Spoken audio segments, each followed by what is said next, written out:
Hello, I'm David Chaston with 90 at 9, brought to you by interest.co.nz. As we get everything you need to know in 90 seconds at 9 o'clock, including news about money printing and fighting deflation. The Bank of Japan surprised markets on Saturday by announcing a major expansion of its monetary stimulus policy. The move to flood the economy with more printed money boosted stock prices and gave a lift to its fight against deflation. But the rare split vote over the decision means further action will be difficult for the bank's leadership.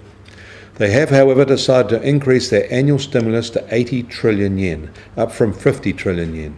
That's about an increase of 330 billion New Zealand dollars, which represents about 150% of our whole economy. The entire annual stimulus effort is now a stunning 920 billion New Zealand dollars. Although it is all in their own currency, some of that will leak out and impact us. The size, timing and controversy surrounding this makes it look like a last-ditch effort. Let's hope it works. Meanwhile, the Eurozone is claiming a tiny victory in its battle against Japanese-style deflation. October's annual inflation rose 0.4%, up from 0.3% in September. A sharp fall in energy costs is keeping prices there very low. In the US, data out on Friday showed that wages and salaries rose 0.8% in the third quarter, or 2.2% for the whole year, the largest increase in more than 6 years.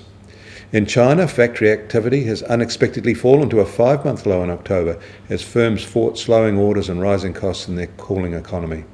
The data bolstered the view that the country's growth outlook is hazy at best. However, those factories are still expanding, just a little slower.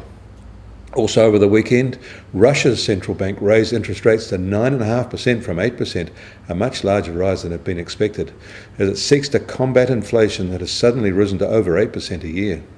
In New York, US Treasury 10-year bond yields rose sharply at the close of last week and now at 2.34%. However, the oil price fell yet again. It's now below $80 a barrel, with the Brent price under $86 a barrel.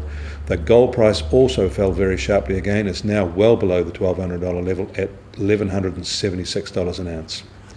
We start today with our currency lower following the big Japanese action. It's now at 77.8 US cents, 88.7 Aussie cents, and the TWI is at 76.5.